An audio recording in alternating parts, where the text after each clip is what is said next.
मैं ब्राह्मणवाद के खिलाफ था। जो कौम मुफ्त में भोजन पा जाती है वो कभी क्रांति नहीं कर सकती।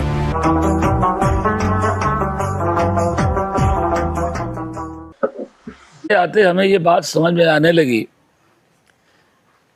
कि आखिर हम राम के बाप दशरथ थे, दशरथ के बाप कौन थे, उनके बाप कौन थे, उनका हम याद करते हैं। हमारे कौन पिताजी याद है, उनके कौन पिताजी याद है, उनके बाद यादें नहीं है। राम का 70 पुश्त पहले से जानकर मेरी कौन सी भलाई होगी, मेरे समाज को क्या मिलेगा। बेहतर होता कि लोहिया जी ने कहा है कि जो कौम अपने पुरखों को भूल जाती है वो मिट जाती है, लक्ष्य हासिल नहीं कर पाती है।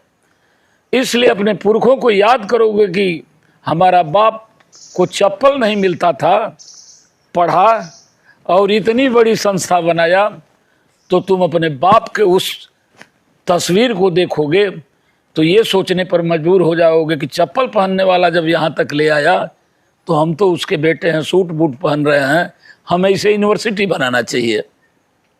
सत्यनारायण के पूजा के खिलाफ हमने गाया, बहुत विरोध हुआ। लोग कहते थे गाली देता है, मैं कहाँ गाली देता था। एक गाली किसी को दे दीजिए गोली चल जाती है, मैं गाली देता तो बचा रहता। हाँ भाई, मैं ब्राह्मणवाद के खिलाफ था। कौन आदमी कितना बड़ा है, कौन आदमी कितना विद्वान है, कौन आदमी कितना सोच समझ रखता है, इसका पैमाना शिक्षा है। दुनिया कितनी बड़ी है, भारत कितना बड़ा है, देश कितना बड़ा है, प्रदेश कितना बड़ा है, जिला कितना बड़ा है, परिवार कितना बड़ा है, स्वयं में आप कितने बड़े हैं, यह शिक्षा ही तय करेगी। जब तक हमारे लोग अनपढ़ थे, कभी जी आप भी सुने होंगे ढोल गंवार शूद्र पशुनारी, ये सब ताड़न के अधिकारी। आज अर्थ बदल दिए कि तुलसीदास ये नहीं कहे ताड़न मने मारना पीटना, ताड़न मने शिक्षा के अधिकारी, एक नया अर्थ बना दिए। हम आपसे ये सवाल पूछते हैं, आप उनसे पूछिए कि अगर ताड़न का अर्थ शिक्षा तुलसीदास ने लिखा कि यह शिक्षा ही होता है, इसका मतलब तो 1600 में सन में आज से करीब 425 वर्ष पहले जी तुलसीदास थे। तो जब शिक्षा उन्होंने कहा कि शिक्षा इनके लिए जरूरी है, तो एक भी शूद्र का आदमी पढ़ा लिखा होना चाहिए कि नहीं चाहिए। 1947 से पहले आज़ादी मिली है, उसके पहले शायद एक अहिर मिल जाएगा जो इंटरमीडिएट पास हो। हमारे काका का तो कख गगा नहीं जानते थे, उनके काका क्या जाने होंगे, आपके भी काका जानते होंगे, लेकिन उनके काका तो नहीं जानते होंगे। तो जो भी पढ़ाई लिखाई इस बहुजन समाज को कह लीजिए, पीडीए को कह लीजिए, 85% को कह लीजिए, ये 47 के बाद है। अगर 400 वर्ष पहले शिक्षा जरूरी तुलसी ने लिखा तो फिर क्यों नहीं पढ़वाए, क्यों नहीं पढ़वाए? बिल्कुल पढ़वाना चाहिए था। 47 के बाद हम पढ़े हैं, जब संविधान लागू हुआ है। अंबेडकर जी ना होते, लोहिया जी ना होते, ज्योति बाबा राव फूले नहीं होते, पेरियार जी नहीं होते, गाडगे जी नहीं होते। गाडगे जी ने कहा था कि ये बहुजनों, आधी रोटी खाओ लेकिन बच्चों को पढ़ाओ, और बेहतर होगा कि मंदिर में घंटा बजाने के बजाय अपने लड़कों के हाथ में किताब और कलम दीजिए। इन महापुरुषों को मुलायम सिंह ने फ्री कर दिया, इंटरमीडिएट तक की गरीब आदमी पढ़ लेगा। कन्या विद्याधन दिया, गरीब आदमी अपने बेटियों को पढ़ाना शुरू कर देगा। ये भी बीजेपी ने खत्म कर दिया। गोलवरकर ने लिखा है कि आरएसएस वालों, अगर हमेशा भारत में राज्य करना है तो 95% भारत को कंगाल बना दो। पेट भरेगा तो राजनीति की बात करेंगे, पेट खाली रहेगा दिन भर पेट का इंतजाम करेंगे। ब्राह्मण ठाकुर भूमिहार नहीं कहा, बैकवर्ड फॉरवर्ड नहीं कहा, 95% भारत को कंगाल बना दो। और 5% ऐसे लोग जो तुम्हारे दलाल किस्म के हों, उनको इतना मालोमाल कर दो कि वो 5% 95 पर राज्य करें और तुम उन 5% पर राज्य करो। यही तो हो रहा है। रेलगाड़ी उन्हीं 5% को दे दिया, एयरपोर्ट उन्हीं को दे दिया, 3000 फैक्ट्री उन्हीं को दे दिया, 16 लाख करोड़ कर्जा उन्हीं का माफ कर दिया। कहा 15 लाख देंगे, 15 नया नहीं दिया। कहा कि बेरोजगारों 2 करोड़ नौकरी हर साल देंगे, 20 करोड़ होता है, 20 को नहीं दिया। चप्पल पहनने वालों हवाई जहाज पर चढ़ाएंगे, जहाज़े बेच दिया। अगर शुक्र मनाइए पंजाब और हरियाणा के किसानों को कि अगर वो नहीं रहे होते तो ऐसा कानून लाया गया था कि किसानों की तमाम ज़मीन उन्हीं 5% लोगों के हाथ में चली जाती, किसान अपने ही खेत में मजदूरी का काम करता।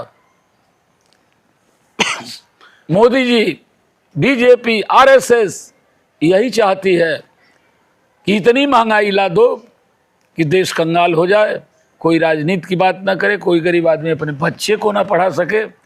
पढ़ेगा तो तर्क होगा। अंबेडकर जी ने कहा था पहला नंबर शिक्षित बनो, दूसरा नंबर जब शिक्षित हो जाओगे तो संगठन बना लोगे, और संगठन जब बना लोगे संघर्ष हो जाएगा। कहा है कि जो कौम मुफ्त में भोजन पा जाती है, ये काहे लिए मुफ्त का भोजन देते हैं? जी जी जो कौम मुफ्त में भोजन पा जाती है वो कभी क्रांति नहीं कर सकती, और जो कौम क्रांति नहीं कर सकती अपना शासक नहीं बना सकती। जो कौम अपना शासक नहीं बना सकती अपनी बेटी बहन की आबरू भी नहीं बचा सकती। वोट और बेटी बेचा नहीं जाता है, ये किसी ईमानदार, शानदार और वफादार आदमी को दिया जाता है। अगर चूहा भी जानता कि पिंजरे में जाने के बाद मुफ्त रोटी खाने के बाद मौत हो जाएगी तो वो भी नहीं जाता।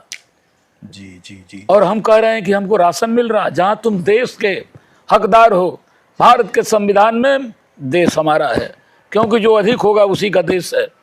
हम अधिक, हमारे में फूट डाल करके राज तुम करोगे। मुझे 5 किलो राशन नहीं, हमें देश चाहिए। हम 85% के भागीदार हैं। आखिर ये कब होगा?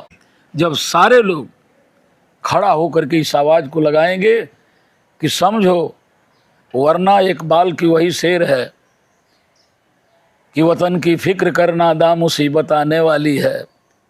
तेरी बर्बादियों के मसबरे हैं आसमानों में, न समझोगे तो मिट जाओगे ऐ हिंदुस्तान वालों। तेरी यह दास्तां तक भी न होगी दास्तानों में। क्या बात है। कोई याद नहीं करेगा। जी जी जी हमारे पढ़े लिखे लोग अपने समाज के लोगों के बीच में जाने पर अपनी बेइज्जती समझ रहे हैं। अंबेडकर जी ने कहा था संविधान तो मैंने दे दिया, लेकिन मेरे आने वाली पीढ़ी इसको लागू करा लेना, वरना ये मनुवादी लागू भी नहीं करेंगे। ठीक बात है। अभी तो जब तक अक्षरशः लागू नहीं होगा तब तक मेरे संविधान के देने का कोई मतलब नहीं है। और जब मरने लगे राम जी भाई, तो उनका खाना बनाने वाला चित्तू था, उसको बुलाए, कहाँ रहे थे। उन्होंने कहा देखो भाई चित्तू, अब तो मैं जा रहा हूँ, संविधान भी दे दिया हूँ, लेकिन ये लागू नहीं होने देंगे।